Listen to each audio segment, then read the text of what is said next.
Welcome.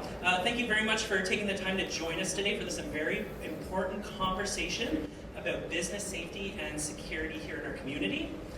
The Woodstock Chamber of Commerce, the Downtown Woodstock BIA, and the Woodstock Small Business Center have come together in order to help coordinate this resource for you and your teams to ensure that you feel better prepared for the challenging situations that we sometimes see.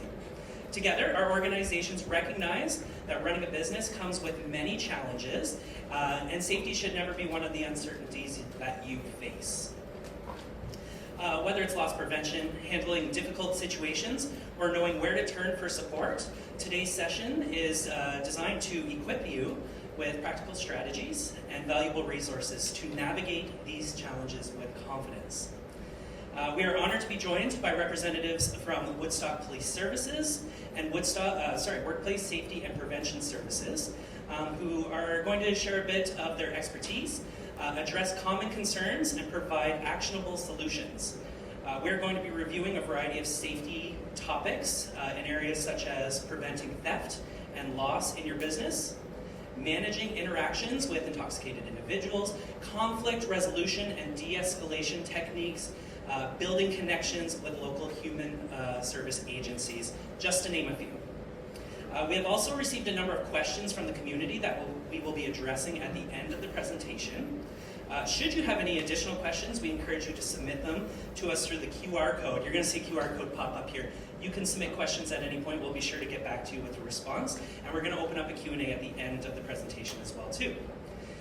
Should we not have the opportunity to address these today, we will be sure to follow up with you.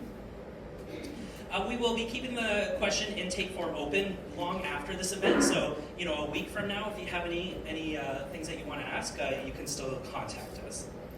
Above all, we hope that you leave today feeling more empowered, informed, and connected with the resources available to you. So once again, welcome and thank you for being here. We're going to get started. So I'd like to begin by introducing myself. My name is Mike Crabb. I'm the General Manager for the Woodstock Chamber of Commerce. For those that aren't familiar, the Woodstock Chamber is here to help connect local business and advocate for local business. So, we host a lot of networking events. We help promote our members. If you're interested at all about what membership entails and how we can help support you in your business, I'd be happy to share some information with you. We have some flyers and stuff out in the lobby as well, too, that you can take along with you. I would also like to welcome up, in a moment we're going to bring them up one at a time, from the Downtown BIA, the Downtown Development Officer, on behalf of the BIA, Carrie Baird. Carrie, would you like to come up and say hello? Yeah, why not?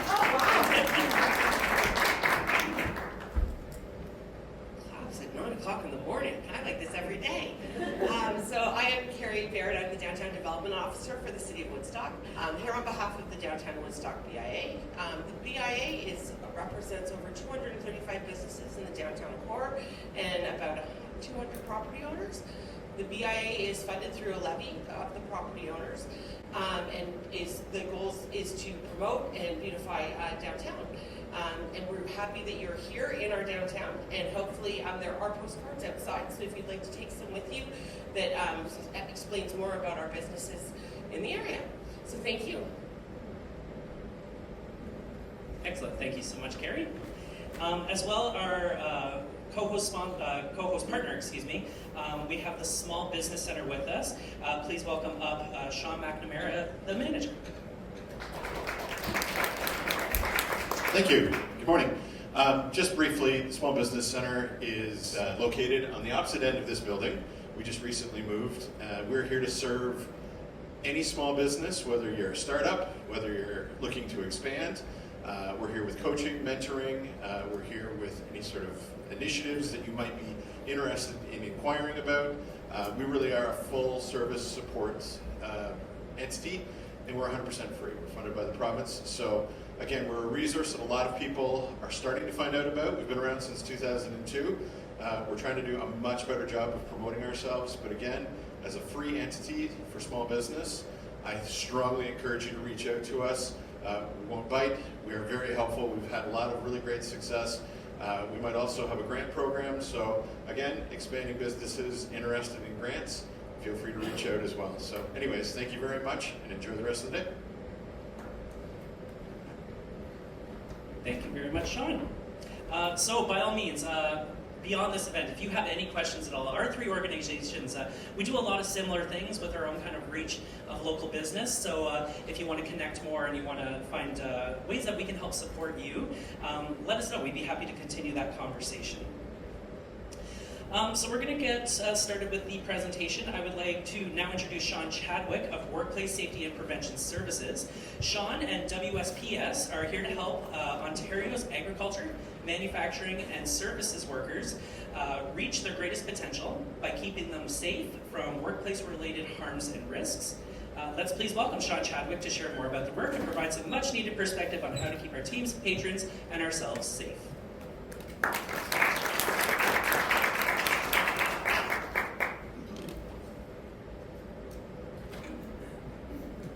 Good morning, everyone.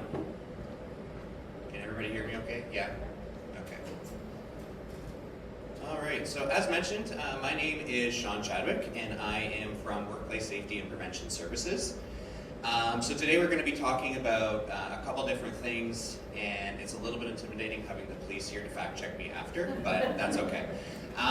So this is all about making your business less vulnerable to crime, and really talking about the Retail Safety Guide that we just published with the Retail Council of Canada and the Ontario Chiefs of Police. So without much more, you are going to see some hand signals as I'm working with someone else right now, working through the slides. So just so that you know, a little bit of legal jargon disclaimer, anything you see on the screen as far as images is subject to copyright. Just in case you are going to start taking photos, send it to a friend and use it for your own business, please don't. With that out of the way, we can continue. So who is WSPS? So as mentioned, WSPS is one of 4 safety associations in the province of Ontario. Workplace Safety North, Infrastructure Health and Safety, and Public Services Health and Safety Association. Theirs is a mouthful, and that's why we love acronyms in the government. So we handle the lion's share in Ontario. We cover over 171,000 member firms in agriculture, manufacturing, and service. When I talk service, I'm saying anything from your mechanics to hotels to moving services, etc. We support over 4.2 million workers in the province of Ontario, and we support compliance in federal and provincial legislation. And we offer consulting, training, resources, just to name a few things that we do. Next slide, please. So you've probably heard of our 2 other siblings in the occupational health and safety system. People don't really like to talk to them. Hopefully it's not the same with us. So the other 2 that you'll deal with are the Ministry of Labour, Immigrations, Training, and Skills Development. Again, mouthful, we love acronyms in the government. So they are in charge of enforcement. So tickets, orders, fines, enforcing the Occupational Health and Safety Act is what falls underneath their jurisdiction. The WSIB, if you do have employees, then you know about the WSIB. They administer Ontario's no-fault insurance system. And they are also how we receive our funding and how we are a not-for-profit. The WSPS, so we are what I like to call the nice part of the government. I can't give you tickets, orders, fines, anything like that. We're really there as what I like to call an olive branch of peace. Anything that I see in your business, even if you wanted us to help you out, I can't go running to the Ministry of Labour and say, you need to go check out so-and-so because they're not compliant to X, Y, and Z. That's not what we do. We're there to help you. If we identify things, if you invite us in to help you, we're going to work alongside of you and make suggestions and offer resources to help you close the gaps that we find. Next slide, please. So, kind of a little bit of an introduction to the Retail Safety Guide, and there's going to be a little bit of bouncing in and out of topics that you'll see, so just bear with me, and we'll expound off of them. So, the Retail Safety Guide was created by the Retail Council of Canada, the Toronto Police Service, Workplace Safety and Prevention Services, and the Ontario Association of Chiefs of Police. So, really what this was a brainchild that was created between these different organizations because of a 300% increase over the last 5 to 6 years in retail-related theft and violent situations. It is a growing problem. One of the things that we've seen since coming out of the pandemic, especially in the workplace, is an increase in workplace violence and harassment. And one of the areas that is a significant concern is especially for retailers, for cafes, restaurants, anything really offering any type of service to the general public. It's great that we can train our own staff, but what do we do with the general public? How do we keep our employees safe, our business safe, our products safe when working again with that general public? I don't know about you, but it does seem like people are a little bit more on edge nowadays, just with different things going on. And you need to be prepared as a business of how to not only protect yourself, but how to deal with situations as they do enter your shops and your stores. All right, if you could go to the next slide. All right, so there are 3 different really big parts of crime prevention in the Retail Safety Guide. They are environmental design, de-escalation techniques, and developing an emergency preparedness plan. So you'll notice inside of the presentation today, I'm going to do a high-level kind of view in the environmental design, and then we're going to come back to a lot of the topics in the developing of an emergency preparedness plan, because it's talking about the other 2 areas. So just so that you know, so you don't think that I'm crazy going back to something. So on the next slide, so what we are kind of referencing for the most part for my area is the Occupational Health and Safety Act. It's known as the OHSA, the Act, the Green Book. It's got a lot of names. But as an employer, you have something that we call a duty of due diligence when it comes to your staff and keeping them safe. So I've worked in the private and the public sector for my career, and each time there was a visit from the Ministry of Labor, one piece of legislation was always cited, every single time.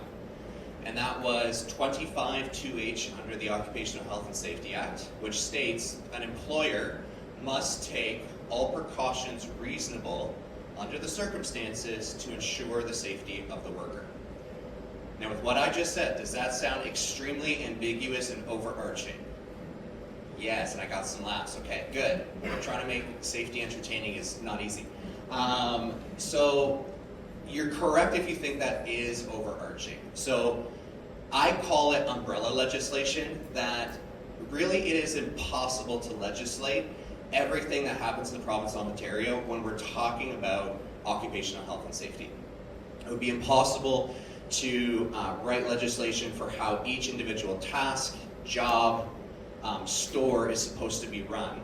And so I call this, again, that umbrella piece of legislation that under the circumstances, although there might not be something in writing that you have to do, like a detailed standard operating procedure, or have fire maps posted inside of your building, would it be reasonable under the circumstances maybe to have a standard operating procedure, maps, train your people on different aspects of your business? The answer is yes. And so this is where there is a little bit of ambiguity with the Occupational Health and Safety Act, and that's where we come in to help you kind of decipher some of the legal jargon and put practical procedures into place. If you could go back really quick, thank you. One of the other things is you are required, I believe it's 32 or 36, I'm not going to remember off the top of my head, but you are required to have a violence and harassment program as well. And if you are in the service or retail sector, that should be part of your risk assessment, is dealing with the general public. Moving on from that, when you're this might seem a little bit overwhelming, especially from an owner's perspective. But one thing that I like to highlight is that safety is a team sport, not a solo sport. So kind of just to have a better example of this than legal jargon, can anyone give me a favorite team sport that I could use for this metaphor? Soccer. I can use soccer. Thank you so much for not saying like doubles tennis, because that would not have worked. let's say you have two teams taking the soccer pitch.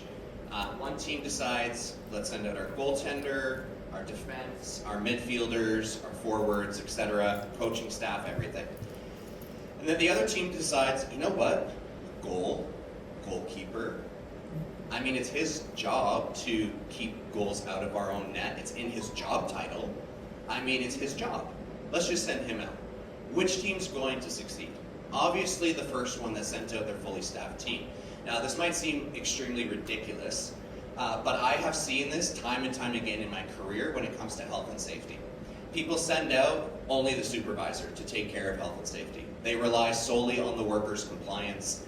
Or, and we feel for these people, health and safety manager. It's in your job title, make it safe. Unfortunately, the way that the law works is everyone has duties and responsibilities, and if one member leaves their responsibilities to another member of the team, the entire team suffers, not just that person. And so it's important that everybody within your organization knows what they are responsible for each and every day so that you are successful as a business. So employers provide a safe working environment, and they're responsible for establishing the health and safety program. They write policies and ensure that everything is happening within their organization in compliance with the Occupational Health and Safety Act.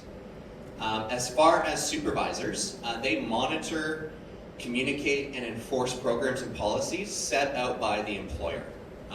One thing that I like to highlight here is supervisors actually have a shared legal liability with employers. So it's not necessarily as an employer always possible for you to be observing every part of your business. And so you can delegate authority to a shift manager, a lead hand, someone like that. But when you do shift that responsibility and authority inside of the workplace, the legal liability also shifts to them to ensure the safety of workers, because they are going to be directing how workers work inside of your workplace. And then finally, workers must comply and participate in workplace health and safety and are responsible to bring to you any concerns that they have. You'll see there on the side there, Joint Health and Safety Committee and Health and Safety representatives. If you have 6 to 19 employees, you are responsible by law to have a health and safety representative who is a worker who does not exercise any managerial function, who represents the workers. Once you get over 20, you do have to have a Joint Health and Safety Committee, and they are really responsible to facilitate communication and provide recommendations to the employer of how the internal responsibility system can be effectively implemented, and also how to keep people safe inside of the workplace. So all of that to say is it's a team effort, not just on you. Next slide. So again, as an owner, you are responsible to do things like assessments and reassessments, to create procedures, enforce and coach employees on their performance, create training, drills and briefings and debriefings for your staff. Staff are responsible to attend training drills, follow procedures, apply techniques, and report any problems or concerns to you. Next slide. So when you are using the Retail Safety Guide, it is really robust, and we're going to do kind of a high level on some of these and then dive into some more a little bit deeper. One of the things that is really responsible, and you can show that you are doing everything within your power to a Ministry of Labor inspector, is doing this: plan, do, check, act. So when we're talking about how to implement things, one of the biggest things that you can do is do an assessment, and we'll talk a little bit more about what that looks like later on. Before you can address a problem, you need to know that there is a problem. One of the things that we see a lot with businesses is, because you've been doing the same thing day in, day out, or it's your store, your establishment, there is a little bit of complacency that can come in. And well, everybody already just knows that. One of the worst things that you can do is just assume that everyone knows what to do when there's been no communication. And also assuming that I'm sure my store is safe. Safety is worth the time and the effort. You don't always want to be reactive, you want to be proactive of It's not would this happen, it's could this happen.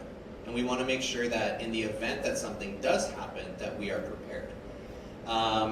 Just to kind of highlight this, especially for training, I'm going to do a word association really quick here to just kind of show why this is so important. Car. What's the first thing that came to mind when I said the word car? Any volunteers? Yep. Insurance. Anybody else? Please play my game. Accident. Accident. Anybody else? Sorry? Stolen. Okay, so, I mean, yes, especially with what we're talking about. Okay, so we've got insurance, we've got stolen, we've got accident. Other times I've done this, I've got car brands, I've got parts of the car like wheel, transmission, expensive. So just using that one word, we had just in this room 3 different things that came to people's minds. So when you're talking about workplace violence, harassment, different things that can happen inside of your establishment, just because you understand what you're saying does not guarantee that someone else is receiving the communication that you want them to understand. And so it's important that you standardize things within your business in policies, procedures, and plans so that everybody is on the same page. Especially in the event of any type of emergency, when emotions are running high and fear has set in, people need to be trained effectively on what to do in those scenarios and not leave things to chance. Next slide. So as you are creating these, timing matters for when people are hired. Your staff should be trained when they are hired, not after their first shift, not during their third shift, and not 4 months down the road when busy season is done. You really do need to train your staff when they are hired and before they start that first shift. A lot of people assume, well, nothing bad's going to happen. You are tempting fate at that point. I've seen it time and time again. Again, that inexperience that someone may have in your business, even if they're experienced somewhere else, does not mean that's going to translate immediately into your business because each business is unique. If someone has been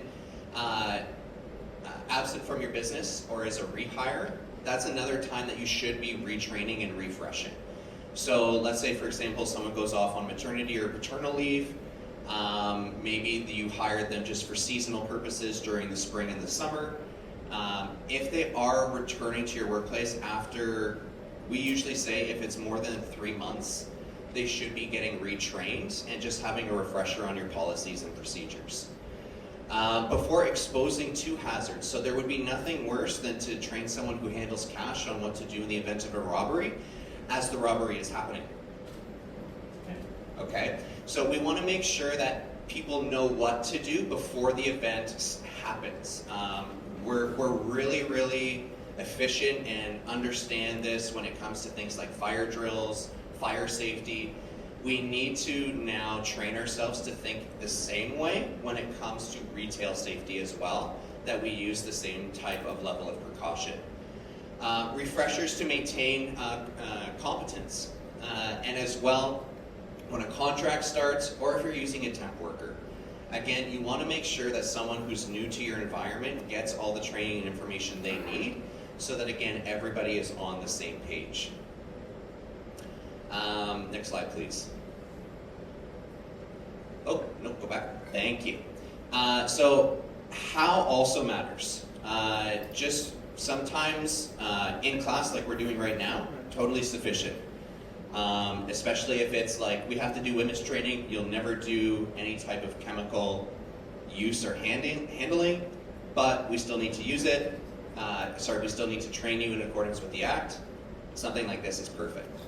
However, there might be some other things where you need to do maybe one-on-one, online training, maybe updating it in some safety talks or debriefs, job shadowing, supervisor feedback, are all things that you need to consider when delivering your training. And we'll talk a little bit more in depth about that later on in the presentation. Next slide, please. So one of the things that's, again, like we decided for the car thing, just because you say something doesn't mean that someone's retained the information. Make sure that you are assessing their learning. This can happen through a written quiz, question and answer sessions, a practical test. So for example, we'll talk about it a little bit later on, a drill. Okay, this situation has happened. What do you do? And allow your employee to give you information to see if you need to make any clarifications with them. And then document that this has taken place. One of the biggest things when we talk in the health and safety world is document, document, document, document. If it was not documented, it never happened. Okay, especially when dealing with the WSIB or the Ministry of Labor. So if you are doing this training, if you are doing these coaching sessions, make sure that you are documenting this so that you can refer to it if you need it. Next slide. And then policies and procedures. So there is some occupational health and safety requirements for this. You must have a policy on violence and harassment inside of the workplace and sexual harassment. Those are just two things that are required of businesses in the province of Ontario. And also, with that retail safety guide, you can use that to beef up your policy. What do you do in the event of any type of a burglary? What do you do if someone is maybe has OD'd inside of the store? What do you do if someone becomes violent or agitated inside of the business? All of that should be inside of your policy when talking about this. Hiring policies. We'll talk a little bit about this, but also inside of this is, asking some of those questions like, have you not been acquitted for any type of a criminal activity in Canada? Some of those questions that you can ask in your pre-screening. And then also evaluate, do we need any type of a police clearance? Are people going to be working with vulnerable persons at all? Make sure that you are taking your time to do that due diligence before hiring people, also just to protect your business.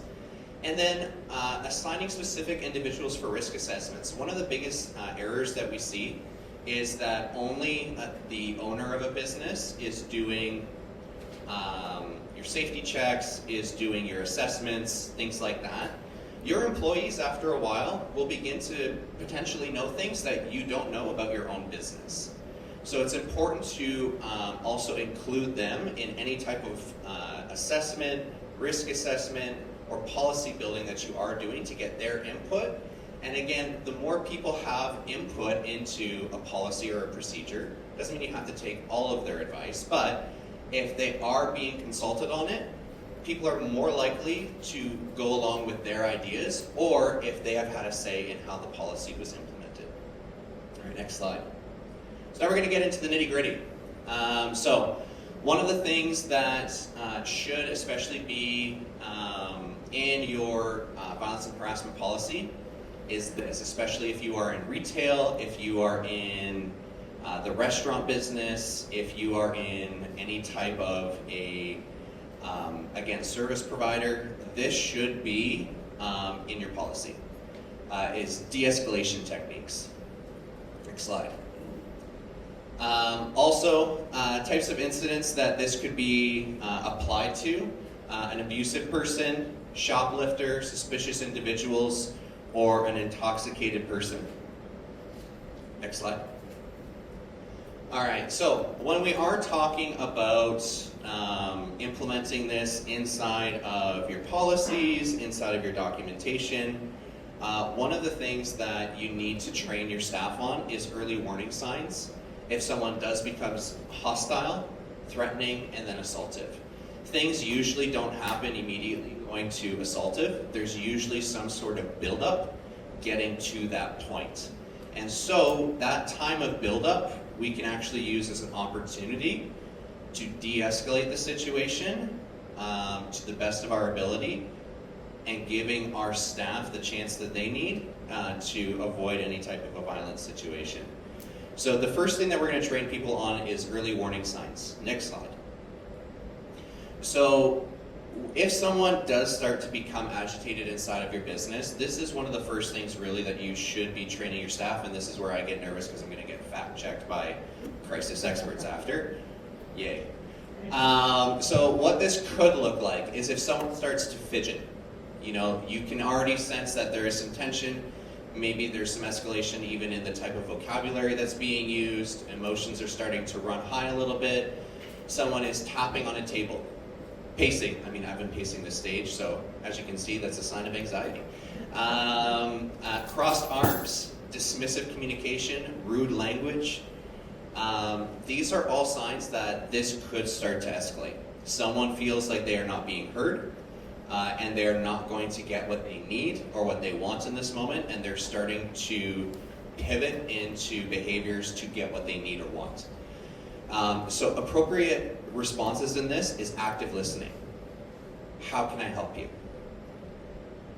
One of the easiest ways to de-escalate something. What do you need? Sometimes people are so used to needing to be combative to get what they need that that's their initial response. It may not even be that they're trying to be difficult, it's just that is their normal. And so if you can train your staff to see this as an opportunity to de-escalate and not as an opportunity to let fists fly or be super argumentative or anything like that, it's a way to, again, allow your staff to use that emotional intelligence to prevent issues inside of your stores. So again, that active listening, what do you need? How can I help you? Is there anything else that you need right now in the context of getting what you need? Maintaining a safe distance, okay? So use those COVID practices that were drilled into us for 2 years, 6 feet. Again, maintaining those even physical barriers. If someone has a kiosk that can be between them and the person, also a great way. Stay calm. This is sometimes easier said than done, but it does bear repeating, especially with your staff. Seek to understand the problem. Train your staff to, this is not an opportunity to just wait for the person to be done so that you can land your verbal punch on them for being ignorant. Seek to understand, what is the problem? What does this person need? And how can I be of service in that moment? Usually, if you can keep things in this early stage, people will usually actually apologize, which is nice. It doesn't always happen, but people will usually, if you use that kindness approach first, people are not going to escalate and will usually actually feel bad. So again, do not dismiss the person or the problem. If someone says, this happened, validate the emotion. That sounds difficult. Let me see how I can help you with that. Really easy approach can again save you time, money, effort, and potentially an incident. Be empathetic. Again, listening and actively listening to the person, wanting to understand what's going on. Then also be proactive. Train your staff on this next time. So if that doesn't work, or someone gets maybe triggered in a different way, or it's just starting to escalate because of something that maybe you're not seeing, it could look like a raised voice, rapid breathing.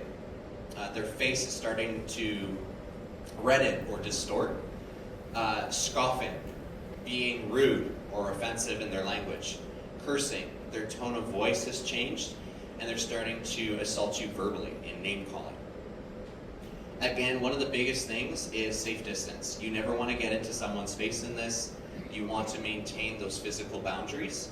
And again, just like I just did, if you can have something between you and the person, that's great. Let's say, for example, you're in retail and there's maybe a clothing table. As you're talking, just shift to behind the table while you're talking to the person, if it starts to escalate. Alerting other coworkers or a manager. I know in some businesses they've gone ahead and installed a panic button underneath of their retail store that triggers an alarm in the back, especially if someone is working alone in the front during a break time. Being aware, again, where are my exits? And again, this is why it's so important of training your staff on even the layout of your store, that if I do need to exit the area, where is my nearest exit point? Allow for silence. Don't feel like you need to immediately address the situation, especially if your emotions are starting to bubble over. Take a moment, breathe, and then respond. Don't rush them. Be patient in your listening. And again, training our staff on this is extremely important. If appropriate, try to move the agitated individual to a safe location away from others. So one of the things that I want to highlight in here is a person who's going to be very vulnerable in this is a new or a young worker. So that you know, new workers and young workers aged 15 to 24 are 3 times more likely to be injured than anyone else or suffer an incident like this in their first 60 days of work. And 40% of all injuries and illnesses occur in the first 6 months of a person's job. So again, when you are being proactive with this, it's not just that, okay, I train you and away you go to the wolves. Follow up with that person to make sure that they are retaining the information, because one of the things with this is you would never want, especially a new person or a young person, to be alone in a situation like this or ill-equipped. Okay, third step. Threatening behaviors. Clenching your fist, red face, clenched jaw, yelling, waving objects, finger pointing or wagging, threats of violence. Again, in this, and this is something that you have to have inside of your violence policy under the Occupational Health and Safety Act, is a way to summon immediate assistance. Some retail stores that I know of, again, use the panic button. Some use a certain word that alerts people around them of a situation that requires assistance or attention. Distance yourself, again, at least 2 meters from that person. Again, all of those COVID mandates that were pounded into us for 2 years, use them again. Remain calm and do not physically engage with someone. I mean, that kind of goes without saying, but again, training your staff on that. And continue to communicate in a very neutral tone with the person, not in a condescending way, still trying to help them and prevent any type of escalation. And then lastly, stage 4, if it becomes assaultive. If you feel physical aggression is imminent, be prepared to defend yourself.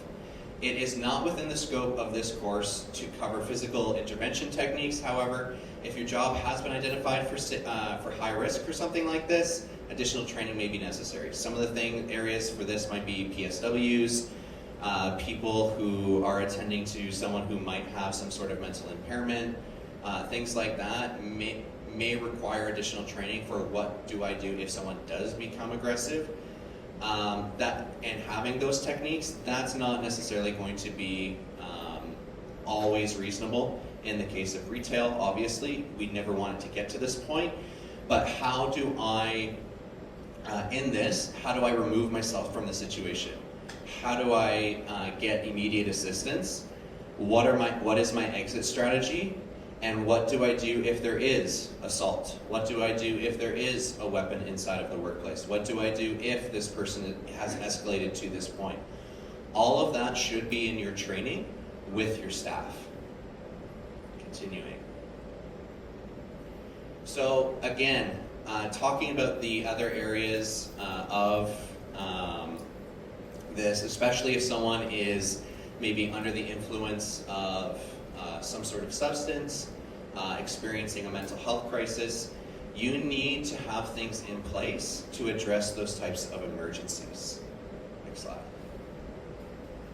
So again, kind of like we talked about earlier, in the event that something does happen, you are responsible as the employer to have some of these risk assessments done. Inside of the Retail Safety Guide and in another area that I'll cover lately, I'll show you where you can get some risk assessments that you can do for your own business, and it'll also recommend tools and resources that you can implement in that Retail Safety Guide. Again, we're not going all the way down into this just for the sake of time, but you can look more into that Retail Safety Guide. So again, doing those assessments, training your staff, and following up with your staff to ensure they know what's going on. Next slide. Again, that Plan, Do, Check, Act is what you want to be using when you are going to implement an emergency type of service into your business. So when you are doing a plan is, again, what is the problem? Do I have something here that needs to be addressed? And what do I need to do, and how am I going to do it? Again, this is where that Retail Safety Guide will come into play. It has a lot of tools and resources, and I'll pull one up later on to show you how you can get started. Once you have identified your problems, it is then moving into do. What do I need to do? What has been planned? What needs to be put into place? What policies, what procedures, what training needs to happen? And then check. Don't assume that everything you just did is actually going to work. Do drills. Do a dry run to see if that's actually going to work. Don't leave it to chance. And then act. If you have found that you need to improve something off of that audit, that's where you're going to start to go back into that plan, do, check, act again. Next slide. So again, when you are developing and implementing any type of a crime prevention program, the assessment, and I'm going to drill this down over and over again in this presentation, is your biggest part that you need to do. Do not assume that your business is A-okay. Okay? Your procedures, again, standardize your documents. Bullet points work. You don't have to create, Shakespeare's next greatest hit. But it is important that all of this is standardized. Train and evaluate not only your processes, but also your employees. If you see something going awry in your business, make sure that you are following up with your employees to ensure that they are implementing what you have put in place. One of the other things, there's no such thing as a perfect safety program or crime prevention program. You will always be making adjustments and updates as your situation changes. One thing I've always told businesses, no such thing as a perfect safety program or 100% compliance. We are continuing to improve, and every day is an opportunity to improve. Next slide.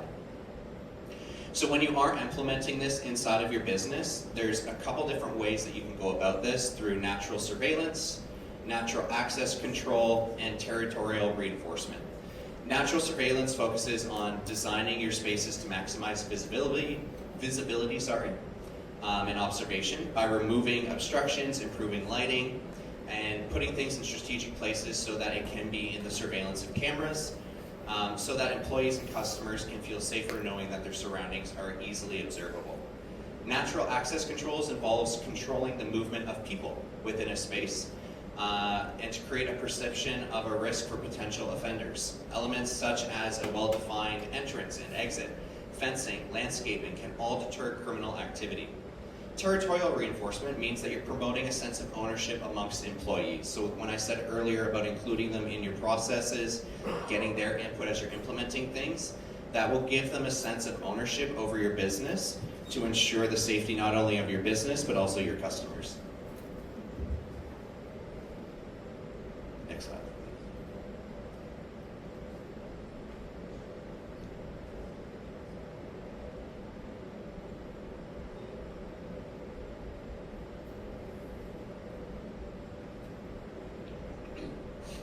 So again, one of the things again that we want to deter, and we'll talk about briefly here, is robbery, break and enter. One of the things that we did see when I was in London, it was during actually the fall-ish type of time, so really similar to daylight hours now. One of the things that we talked about was, what does your closing look like? What does it look like to close your business? They said, well, usually there's one of us here. We make sure that all of the cash is counted, and then that person either puts it into the safe, or sometimes they make a deposit. And so obviously that sent up some red flags, and we said, okay, do you have any type of policy for working alone? Well, what do you mean? Well, they're working alone and they're working with cash and merchandise. Have you considered that someone may take advantage of that, especially in the context of maybe during low light hours? One of the other things that we pointed out was they had a staff parking lot in the back of their building, and they also had a dumpster, and there was also some evidence of someone setting up a temporary living space. We talked to them about, have you considered increasing lighting, doing motion sensor lighting? Have you considered putting CCTV in the rear of your building? And then the last thing was, have you talked about any type of violence and harassment training? Wait, we talked about it. Awesome. How did that go? Well, we talked about it. Is it documented? Well, no. Okay. So we led them through those things. So don't always assume that everything is going to go as planned. Make sure that you are taking the time to, again, use this retail guide, use our services to ensure that you are doing things that can prevent certain activities. So again, making sure that your space and your area is well lit. You have good lighting in the front, back, and rear at any exit points and entrance points that in your building. Make sure that you have that.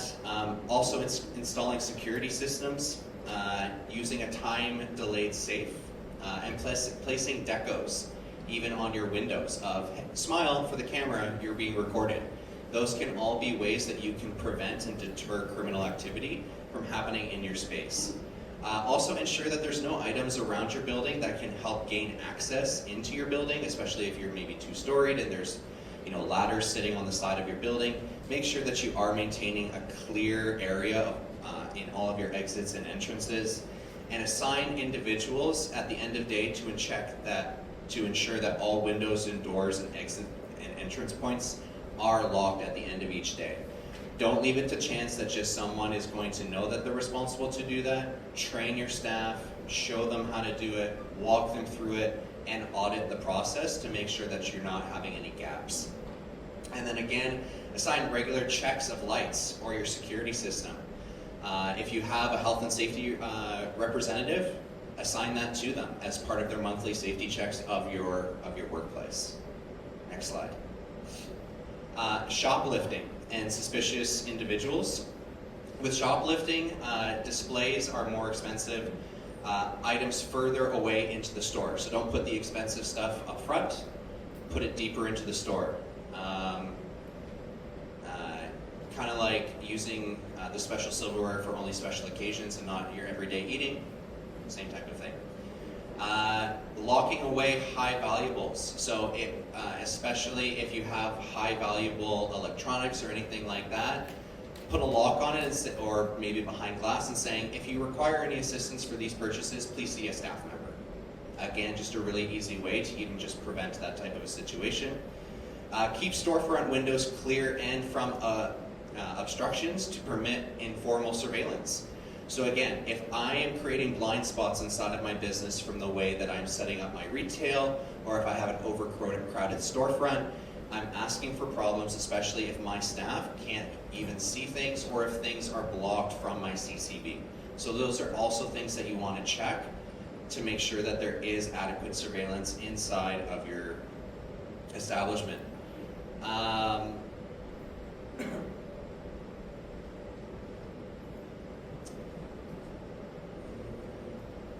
Move to, the next slide, thank you.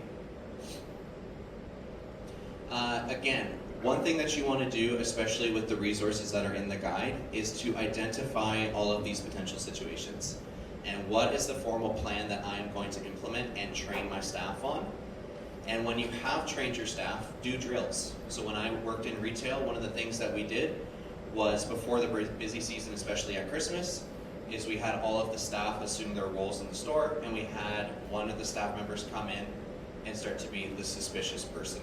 Okay? Same thing as we would do with a fire drill. Run drills so that people know how to recognize something and can actually do what you've trained them to do. Make sure that all of your staff is adequately trained, and again, if there is going to be a busy season you know about coming up, it's a good idea to do some proactive training.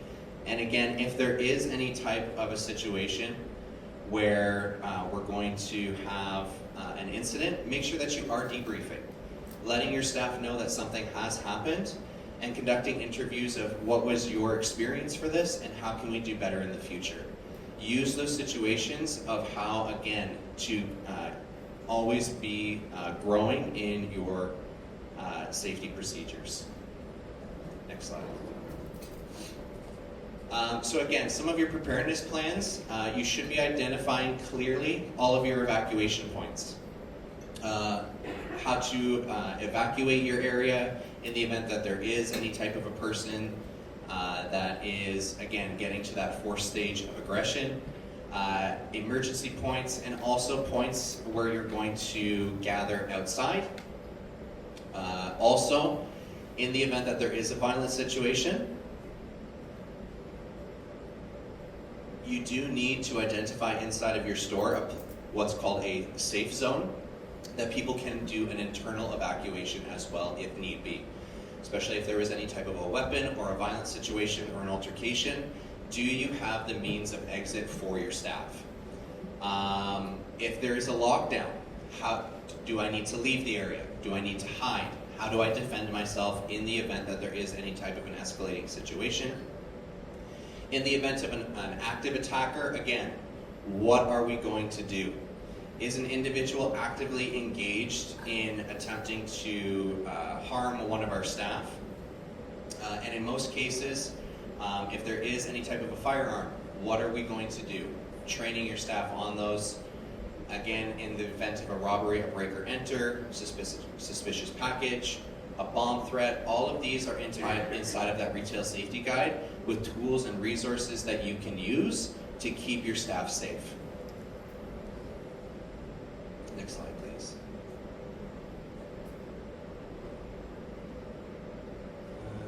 Actually, we're going to move to the... Can you go to slide 37, please? Thank you. So, I mentioned some of the tools and resources inside of that retail safety guide. There are appendixes in the back of that safety guide, and again, you can download that using a QR code that we have here today. It can be found online, on our resources, with the Chamber of Commerce. Making sure that you are going through and identifying where are our gaps. Some of the crime prevention environmental checklists that it does have in the appendix is the overall design of your building and property, planning features, ownership and maintenance, natural surveillance, positive activity generators, lighting, target hardening, signs and information, and behavioral factors. This will help you to go through and navigate where are our gaps, how do we fill them, and then how do we prepare for an emergency.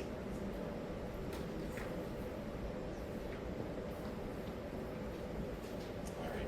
If you could go to slide 43, please. Nope. Sorry, back to. So there is a QR code on the screen there as well. So we don't want to make health and safety super complicated. I know that it can be a little bit intimidating sometimes. On our Small Business Resource Center, we have a safety roadmap that, again, not only can you use the appendix inside of the Retail Safety Guide, but you can also use our safety roadmap. We have divvied it up into different areas of legislation of 1 to 5 employees, 6 to 19, and 20 to 49, so that you know exactly what you are responsible for, not only for retail safety, but other areas of occupational health and safety as well. We do have as well, if you're feeling a little bit overwhelmed right now, of there is so much that I need to do, and I don't even know what to do in the event of X, Y, and Z. If you have under 20 employees, we have 10 hours of free consulting that we can offer you. I do have my contact information at the back. We provide 10 hours of free health and safety consulting that we can make recommendations to you of how to protect your storefront and how to protect your staff. As well, we've been talking to a lot of businesses about this.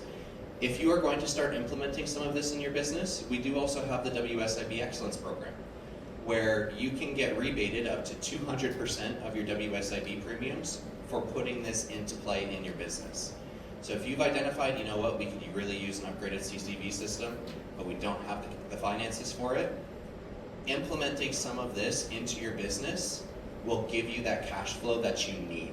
So again, if you want more information about that, just for the sake of time, I'm not going to dive deep into that, but that is there as well. So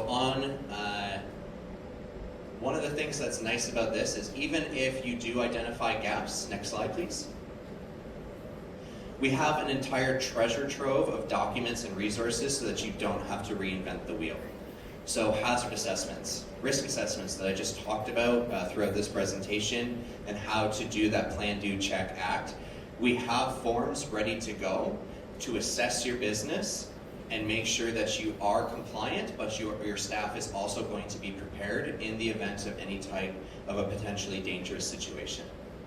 Next slide. As well, we have safety bite videos for you, the employer. If you're unsure about some of your duties and responsibilities, we've created some small educational videos on what are your responsibilities and where do I get more information and help. These safety bite videos are very manageable, that's why we call them bites, and they run anywhere from 5 to 8 minutes on different things like workplace violence and harassment, emergency preparedness, and health and safety training orientation for employers. Next slide, please. So again, we also have things for, like we've been talking about, hazard reporting, suspected impairment,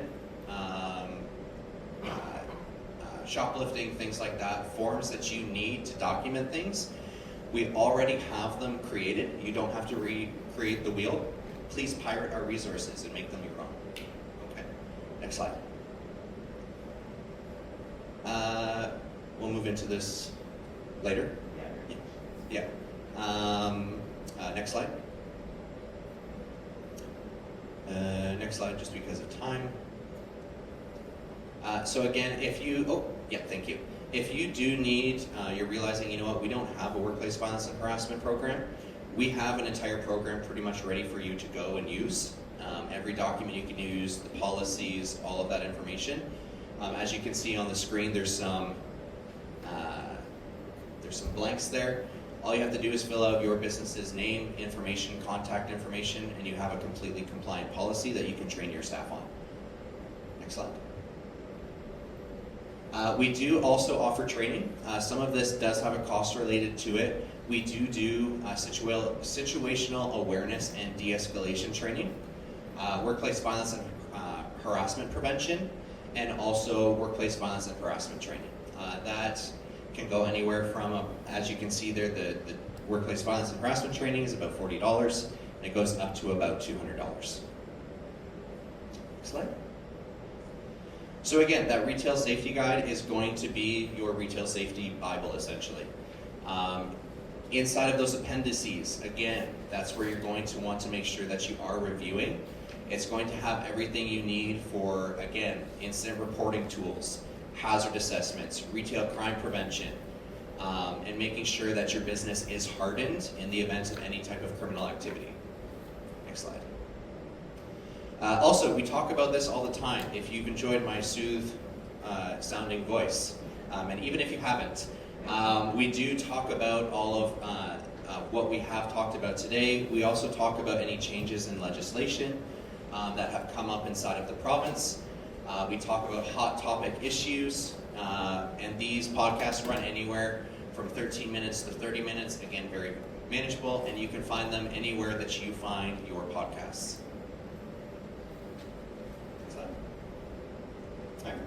So again, I will be around after today's presentations. At the back, I do have some resources specifically for mental health and also for restaurants, and also some information on some of our training and some free swag. So if you do have some more questions or anything like that, or you're interested in that free consulting, please feel free to come and talk to me. Next slide. And we want to hear your feedback. If you've enjoyed today's session or you think that I need to find a new job, please scan that QR code and let us know. But thank you so much for your time today and your patience, and I'll turn it back over to our MC.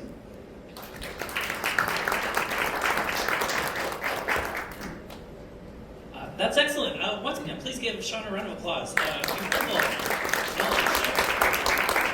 So clearly, WSPS is a really valuable resource, free to businesses that need it. So please continue to ask questions and look into what is available to you to help support you. And if you're not sure where to find it, by all means, reach out to the Chamber, the Small Business Center, and the BIA. Will be more than happy to help find those answers for you.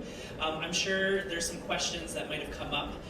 So we're going to go into a question and answer period where we have received some questions. We know that not a lot of folks could make it out this morning. Wednesday mornings can sometimes be tough. So we were taking questions ahead of time as well. In a moment we're going to be responding to those questions that were submitted, as well as opening the floor should anyone have any questions. Those questions can be directed to any of our organizations, to WSPS, as well as to Woodstock Police Services to give some local perspective on how to navigate some of these situations. So if you can please join me as we welcome up to answer some questions and answers, Inspector Taylor from the Woodstock Police Services.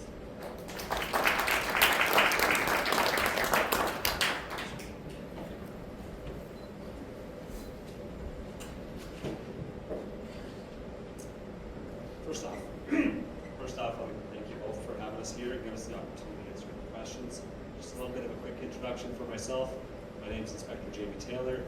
I'm in charge of the operations at the Woodstock Police Service. What does that mean?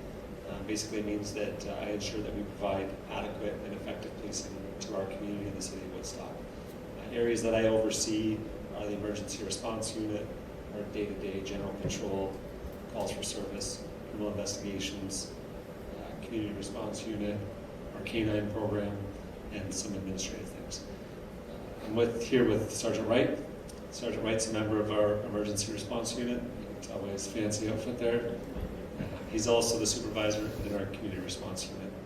So I think we'll start off with the questions that you've provided to begin with, and then I'll have Sergeant Wright answer some of those questions. And then if anyone has any questions after that, we're more than happy to answer them as we go. So the questions that you guys have provided to us, first question, what do I do when someone has locked themselves in my bathroom and I'm unable to get them to come out? So yeah, first off, we do get a lot of these calls that come in, and we understand your frustration. So what we ask is that you knock gently on the door and ensure that the person is okay, whether they're in need of medical attention, not responding to you. If they are responding and just refusing to come out, then we request that you guys contact police, and then we'll assist with removing that person. If you feel they are in medical need, some sort of distress, they're not responding to you, then we request that you reassure them, that help is on the way, and contact 911, which will then provide information for police and EMS, fire if needed. Second question, what do I do if someone overdoses outside of my business, and what are my responsibilities? If that's the case, then definitely call 911 immediately. Provide our dispatchers with as much detail as possible. Condition of the person, are they breathing? Is it shallow breathing? Are they cold to the touch? Are they turning blue?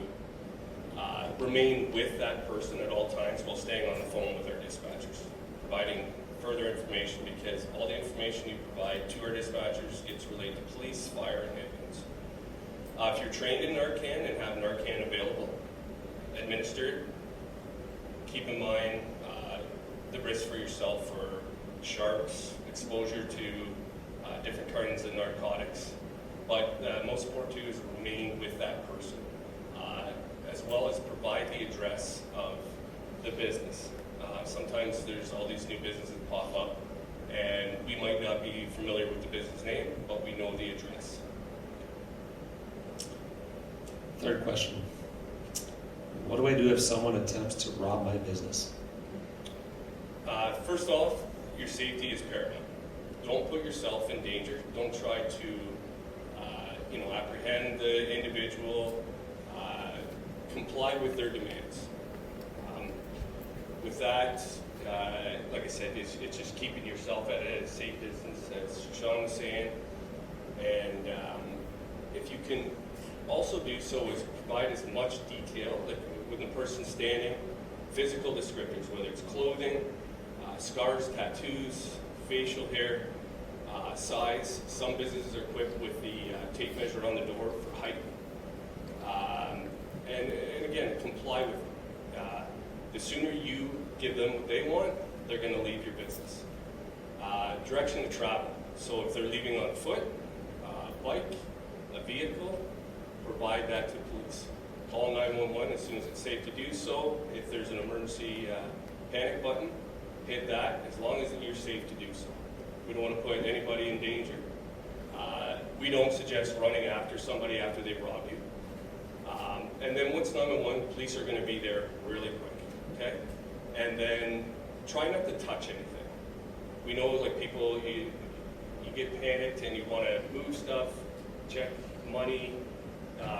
We don't want, say, evidence tampered with, so that we can do our best to apprehend the suspect. Just to touch on that, the last thing we want to do is force a hostage situation. So if it's a robbery, they're there for property. They're not there to harm you, they want the property.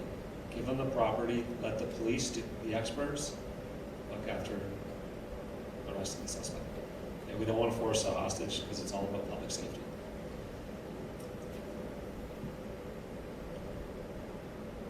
Next question. One question we may have based on our location would be, what do we do if staff are arriving at work early in the morning and they find someone wandering the hallways? With that, I politely ask them to leave. Just say, we're opening up for business. Can you please vacate the area? If they're refusing to do so, contact police and we will deal with the situation and have them removed from your property, hallways, business, your alcoves, or if they're just congregating around the door of your business and you don't feel safe coming in, make a phone call from your car.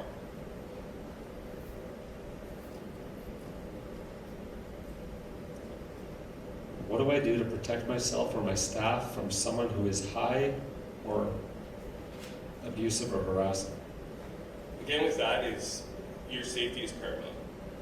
If you ask them to leave, they're not complying, they're not listening to you, they're not even comprehending what you're saying, keep a safe distance, call 911, and police will be there and we will have those individuals removed. Don't engage in an altercation, argument, just keep your distance and keep yourself safe.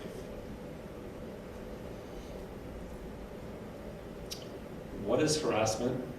How can I protect myself or my staff from this?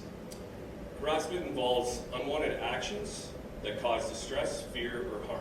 They can be a number of different things. They can be verbal, physical, sexual, emotional, cyber harassment, or stalking.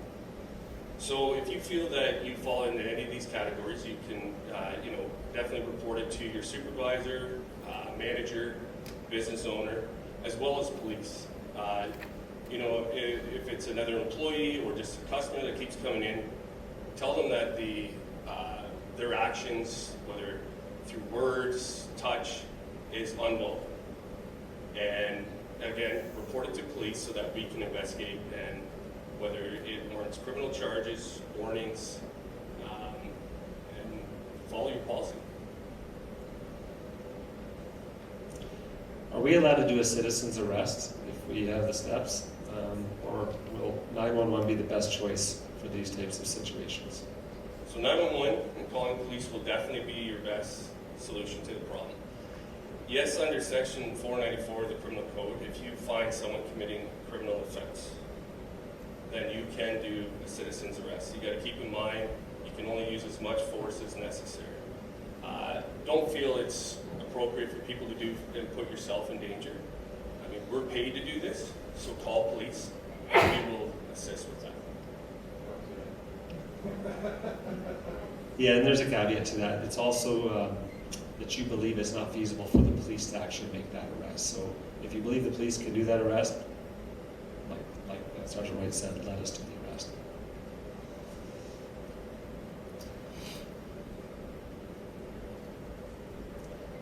What if someone won't leave my premises? What rights do I have? It says leased, rented, or owned premises. Again, if you're asking to leave and they're refusing to do so, the answer again is going to be contact police.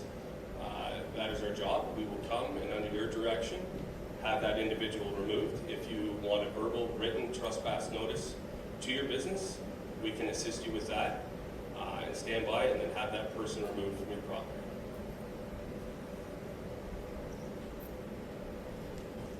Some of these questions kind of overlap a little bit, but this question says drug overdoses or suspected drug overdoses. How do we handle camping out in my area or on the outside of my business? So again, asking the individuals to leave, and we do get a lot of those calls where people are setting up camps and we're just getting business owners contacting police and we're having them moved along. And that's going to be your best answer. How can we ensure no solicitation outside of our stores? First off is by posting no soliciting sign. If someone you find is not following that, just remind them of the sign. Maybe they didn't see it. Ask them to politely leave. And if they refuse to do so, it's just like trespassers. We will attend and remove them from your area, your business, whatever that looks like. Those are the questions that you've provided to us ahead of time. I'm going to ask Isabella to come up here as well because she's not getting off the hook here. She's our mental health professional and she comes to a lot of these calls with us. So if you have any questions for ourselves or Isabel, by all means we can open up the floor now, or if you want to do that after, what's your pleasure?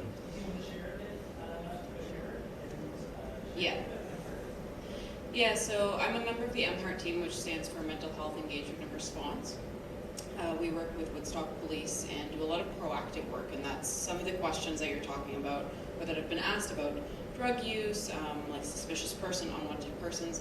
What we try to do is connect with these individuals in a time that is before a crisis and build some rapport so that we can de-escalate a situation faster and with the least intrusive measure, which is always the hope with police as well. So if you are calling police and you can request to have a mental health worker present, and it could be myself or another member of my team. We are social workers, nurses, and we got a couple psychotherapists now who are great. Thank you for that. Obviously huge help, makes our job a lot easier having the mental health professionals with us to de-escalate the situation. Excellent. Okay, we have a few more questions that we're going to get to as well, but if you guys wanted to head on down there, I'll take this.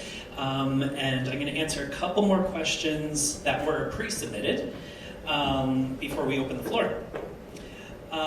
So one that was brought up is we are seeing more and more garbage downtown. How do we ensure consistency in pickup services? And who do we call when we see an issue come up that needs addressing? To help answer this, we're going to have Carrie Baird, Downtown Development Officer on behalf of the BIA, to help share some perspective on that. I get to talk a lot of trash. So illegal dumping is a problem, especially in a situation where you have a trash tag system. It's easier for somebody, especially a tenant in a residence, to just walk outside with a bag and drop it than to pay the $2. So what we have found within the downtown area, but honestly in any property in Woodstock, it is the property owner's problem to manage their own trash. So if there is illegal dumping on a private property, the city really, it's not their issue. If it is on a public roadway or any type of public area in downtown, you get to text me, 226-228-1395, with a picture of the trash and where it is, and then we get it looked after. If it is outside of downtown, your best bet is to call Public Works and let them know that there is some illegal dumping, and they will come and get it if it is not on private property. If it's on private property, it's a bylaw issue. If that all sounds too much, you can still text me a picture at 226-228-1395, and I'll make sure it gets to the either bylaw or Public Works. So. Excellent. Thank you, Carrie. Another question that came up, I'm in a wheelchair, and on a number of occasions in these past few weeks, I've been stuck in the snow on sidewalks in front of stores downtown. I have to wait for someone to notice that I'm stuck and hope that they're willing to help me move along. Whose responsibility is it to ensure that sidewalks are clear on Dundas for those with accessibility struggles? So this, I understand, is through bylaw, it is the store, it's their responsibility to ensure sidewalks are cleared. I know that there has been more snowfall this year than we've seen in quite some time, which is even more reason to stay on top of keeping those as clear as possible. If you are a store that has one of these storefronts, specifically on Dundas, and you're looking for assistance in that, let us know. There's some local businesses that would be able to help with that snow removal for you, and we can assist in that. Or you can visit our friends at Canadian Tire and get a nice shovel. Okay, and another question came up. I've heard a lot of talk about Heart Hub that is moving in downtown, but I don't know what it is.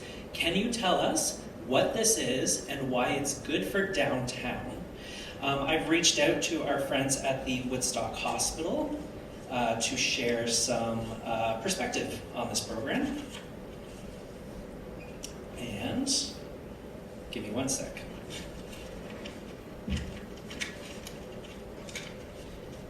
I have a million pages and they're all the same piece of paper.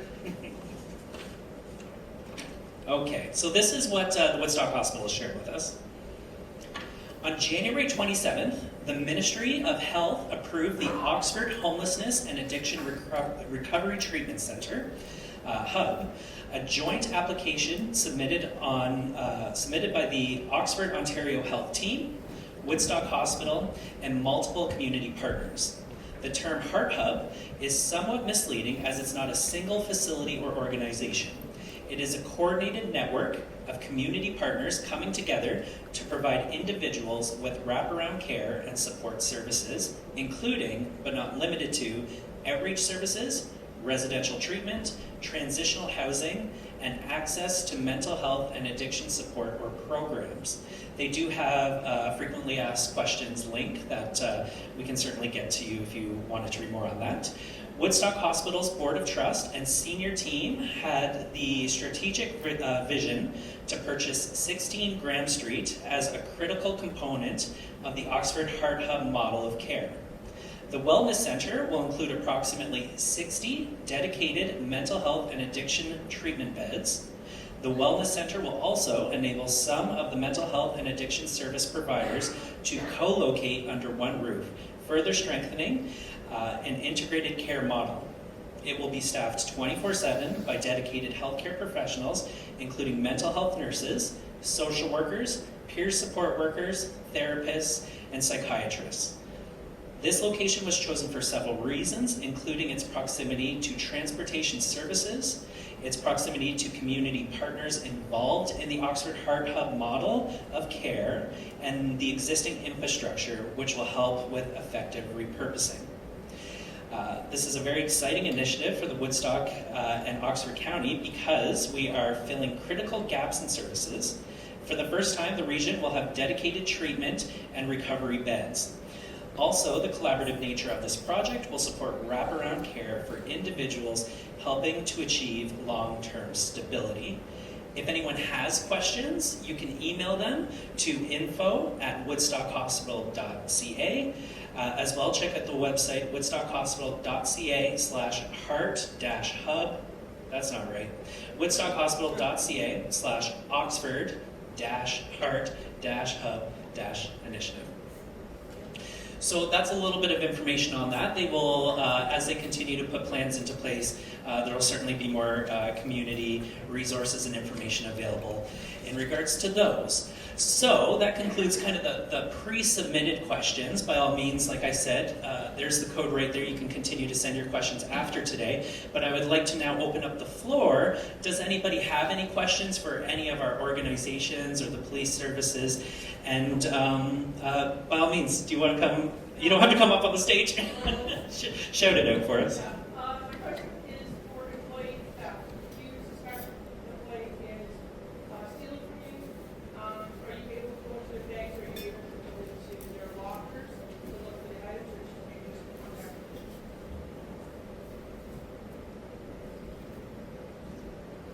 I would contact police after speaking with the individual. You could ask them, can you show me your bags? You know, I believe this and this is the reason. And if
I think Sean had something to add to that as well. Yeah, just from the employment side of things as well. One of the things that you can do is on your onboarding is educate people on what theft is considered in your business. So, for example, I used to work in the restaurant business, and an employee was unaware that pouring someone a shot, quote, on the house was potentially theft. Again, just educating your employees on what is acceptable, what isn't, and then also just letting them know our store is, does have a CCV system or whatever, can help deter that, number one. But also letting them know what the corrective action steps will be, like, if you are, if this is seen, or we have a suspicion, these are the steps that we follow. Just again, so that everybody is on the same page. Should anybody even have that consideration going into your business as an employee? Excellent, thank you. More questions? Yeah. In regards of helping the businesses, Yeah. that's why I brought it up. Thank you. In terms of helping the businesses, in case if they have a gap, you guys are different identity than the district labor. But again, all under the same umbrella. One parent might have three different children. Kind of. I call it like an unhealthy parent-child relationship. We take their money, but we don't talk to them. Fair enough. So, same scenario, do you guys share the same complaint portal, or will they have access to the gap? No. So the way that it works is, so I call us either Ontario's best kept secret or worst marketing program. We've been around for about 100 years, and no one knows that we exist. So the way that we get our funding is from the WSIB, from a mandate to prevent injuries through consulting, training, and resources. That's our mandate. We do not necessarily receive, other than maybe like providing resources because the Ministry of Labor said, hey, we're doing a blitz on chemical training and storage, use, and handling. So that type of a communication would come to us from them, and we would create resources to let people know, hey, this is what the ministry is going to be doing. Here's some free resources, and we would educate business owners. We're not going to be sharing information that you give to us. That's not what we do. Also, they're not going to have access of like, a question came in about violence and harassment. We're now going to send the Ministry of Labor to go talk to them about their lack of violence and harassment program. That's not what we do. We really are that olive branch of peace of we're going to come, we're going to help you, and walk you through step by step what needs to happen. There's no transference of information. So if there's a gap, definitely you guys will look at what's the root cause, Yep. check, and then what that particular business or gap. So, and down the line, I believe will get all the questions. Yes, it was open, we looked at this issue, it was closed. That will be closed. There won't be any No. assessment. No. So, like we do have notes just on like different customer interactions, so that we can keep like just a tab on like, so we can do like a follow up, like, hey, we noticed that last year you did have this question. We did some work for you. Do you need any other assistance from us? So I do like a follow up or something like that. But that's really the only reason for that. But again, the really nice thing actually about our advisory service that I talked about, they're not actually even WSPS employees. They're certified health and safety professionals that volunteer for us to provide free consulting. So literally some of these could be health and safety professionals from your hospital or from the school board or from industry or manufacturing that have volunteered their time to come and do that work for you. So you're getting a certified Canadian health and safety professional that's not even tied to the government to come and do this work for you. One more additional question. Yeah. If there is any history with that, Mhm. and there's some question there, we have our consider with the SPS. Yeah, so the ministry will sometimes refer us because businesses are stuck. They're not going to be like, so I guess getting to the heart of your question, it is not a negative thing to contact us and cannot be used against you. No, no, the reason why I'm putting up there. Yeah. Because when the Ministry of Labor says something that whatever, something that needs to be added, at that point, like they would be exchanging information. Depending on, that's what I'm getting. Yeah, so there wouldn't be an exchange of information. Again, when you've contacted us for some sort of like service, the only thing that you might run into is, let's say you hired us to create a program for you, then obviously the program that we created for you would be documentation that you have that is tied to both of us. But that's really all that would happen there. But again, I want to just reiterate, there's not file transfers or any type of like sharing of information when you contact us. Yeah. Excellent, thank you. Additional questions? Yes, Jenny. Do you have any tips for if someone has a home, if someone has a business from home, how to keep the home safe? Is it still within the same framework that we talked about today? And also for like location searches, like Google, have your own website and social media, like how do we keep it all safe? Let's start with the first question. The business from at home, I think there's a great slide up there about SEPTA, that prevention for private business. That slide, we wish this slide to show. Lights, cameras, Yeah, right. a lot of the wishes and stuff.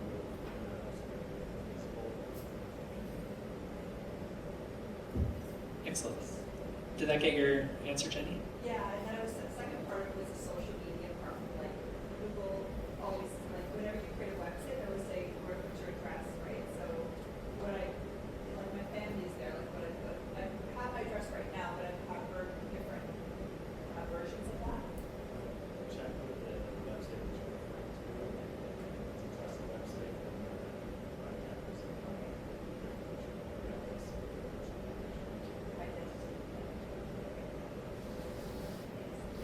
Excellent. More questions? Yes, Brenda. So if a retailer sees someone shoplift, what rights do they have, or what should they do? Should they try and stop them? Do they have to just let them leave the store? I've had a lot of people ask me that, so. The best answer is to contact the police, keep observations on them, give us the best description that they did with the property, let the police make that. So they should just let them go, yeah. Okay. You can tell them, it's non-confrontational, like you can say something like that, or they're taking them off. Policy. Okay. If you see it happening, maybe it's like, there's some place, you're gonna have to create that time. De-escalate the situation, talk to the person, it's okay to talk to people, it's all in the presentation. If you go in and attack them, that's not necessarily really public safety like this, but it's all about public safety. It's just, it's property, all of that. Okay. Excellent. Can we pass the microphone to your right there? Just Sean wants to add on to that.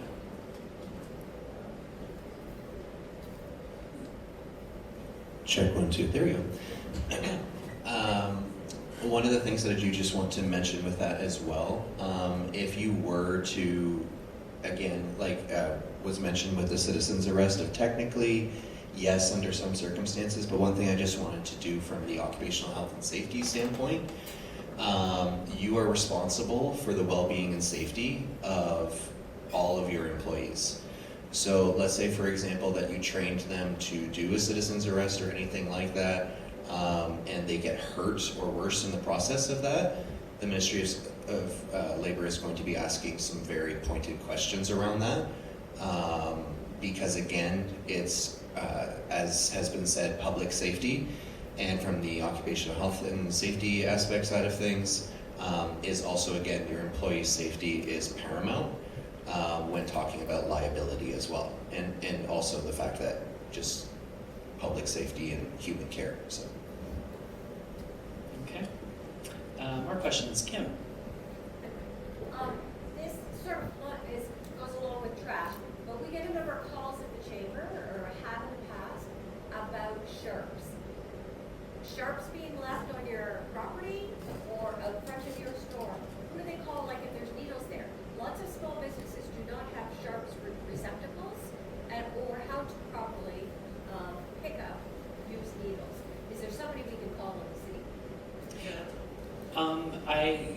that Southwestern Public Health has some resources available in this regard. Are you guys in the room right now?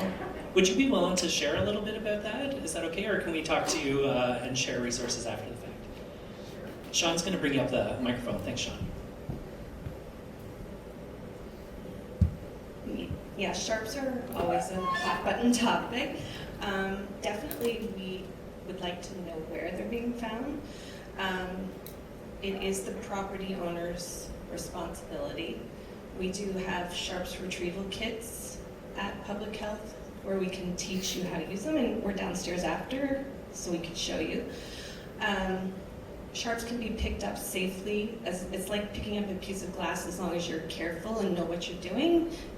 It's safe.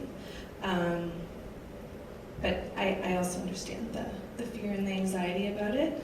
But we're here to help. But yes, it is the property owner's responsibility, or if it's on public property, it would be the city. Excellent. Thank you. Yeah, Amanda here in the front row is going to add on to that.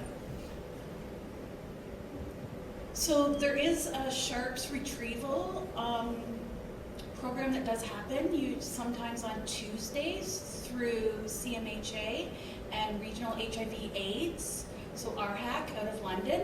So they hire individuals to come around for a 2-hour span to pick up sharps, but they just wander the downtown. But if they know where a hot spot is, where there's lots, they'll be more than happy when they're out and about to attend that spot to check on it every time that they are out. And to introduce Amanda, she's an outreach worker with the Oxford County Community Health Center, so she's an incredible community resource. Really quickly, just to add on to that one more time, there's multiple layers. So if you are going to instruct your staff to dispose in X, Y, and Z manner, or that you're supposed to call someone, make sure that is something that you communicate either in your training or you have a policy on it. Also, if you do have naloxone or anything like that on site, and you expect staff to use it, they do have to be formally trained on its use. It's not just, oh, well, they picked it up at the pharmacy for us and the pharmacy person trained them. There does need to be some sort of documentation that goes along with that. We do have free training on our website on the safe administration of naloxone. So if you do want that information, we have that as well. Excellent. Yeah, go ahead, Amanda. Local Public Health also does naloxone training and will give the kits out. Lisa and I have done it to numerous large groups, so that it is out there. The more that we have out there, the better. But make sure everyone's trained to use it, please. And we do have kids downstairs. Yeah, there's kits downstairs. We got stuff downstairs for you guys afterwards if you want. Yeah, so we'll be able to receive one of those kits if you wish, as well as learn a little bit more about what's available. Next question. Okay. All right. Well, I want to thank everyone very much. I'm going to go back to the script. I hate being on script, but we won't miss anything. As we come to the end of today's session, I want to take a moment to thank each of you for joining us. Your time, engagement, and dedication to creating safer workspaces makes a real difference, not just for your business, but for our entire community. We hope today's discussion has provided you with valuable insights, practical strategies, and a better understanding of the resources available to support you. Remember, safety and security are ongoing conversations, and we encourage you to take what you've learned today and share it with your teams. A few quick reminders. Send those questions in. We want to keep the conversation going. There could be a scenario or situation that comes up after this that you're going to want to find help with. And here's the great thing. When you submit these questions and I receive them, it's perspective, right? You guys have a very unique perspective on the community and unique opportunities to have these interactions that maybe not everyone does. So to submit those and let us help you find the answers to them also better positions our organizations to help others as those situations come up. If you'd like to know more about the organizations that help bring this session together, check out the resources page in your booklet there. We're all waiting by the phone. Give us a call. We'd love to talk more. And also, be sure to visit our community partners downstairs. They offer incredible support and resources that you can not only use within your business, but also share with customers and patrons that may need assistance. So downstairs, you're going to find some information on Ontario 211. Can I just see a round of applause? Can I see hands in the air? Who is not familiar with 211? Everyone knows? This is a first. It's okay if you don't, because you're not alone. It's a really great, wonderful resource. This is a 24-hour-a-day, 7 days a week phone line that you can call in. You can also visit their website. You can text message, and they'll be able to help provide you guidance. This is a social services directory. So this is why it's really great to know. You never know when you might need some help, when a family member, when a staff member, or a patron might need assistance. What you can do is direct them to call 211. They speak in over how many languages, Megan? 130, I think? A whole lot of languages, so it's very accessible. And you can just call and talk to a person and say, this is what I need. I need, programming for my kids to be in. I need mental health supports. I need some food security programs. You can call and just have a real discussion with somebody, and they will tell you locally here in our community who can assist you with those things. This is a program that is a bit of a hidden gem, so now that we all know about it, please spread the word about it. And it's funded in part by United Way Oxford. So we know that we have some local community partners that are ensuring that this is available to all of us. We also have downstairs, as mentioned, Southwestern Public Health, who can help answer most questions, and if they aren't prepared, they will help get you those answers. Naloxone kits, super important to just be aware of. Whether you're administering or not, it's one of those things that it's better to be in the know than not, so ask questions about those things. We also have the Oxford County Community Health Center, as I mentioned, Amanda, who is an incredible outreach worker. She goes out into the community helping vulnerable people that need assistance, and that organization can assist you if you have questions about how to find people to support that they are looking for. We also have our friends at CMHA, Thames Valley Addiction and Mental Health Services. The great thing about CMHA is that they are locally here in town and they have really accessible programming, and mental health affects 1 in 5 people locally. So whether it's maybe you're not having needs, there's somebody in your family, there's somebody close to you that is going to. So anything that you can do to better prepare yourself to be able to share about that as a resource could very much be life-saving. So learn about these organizations and how they can continue to help. So we invite you to go downstairs and introduce yourself, say hi, and maybe leave with some information. I want to thank very much Sean for coming all this way.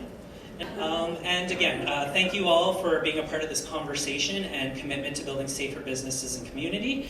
Let's keep this momentum going, stay connected, and stay informed. Safe travels, and hope to see you at our future events. Take care. Don't forget to vote. And vote. Yes, get out there and vote if you have. All right, thank you.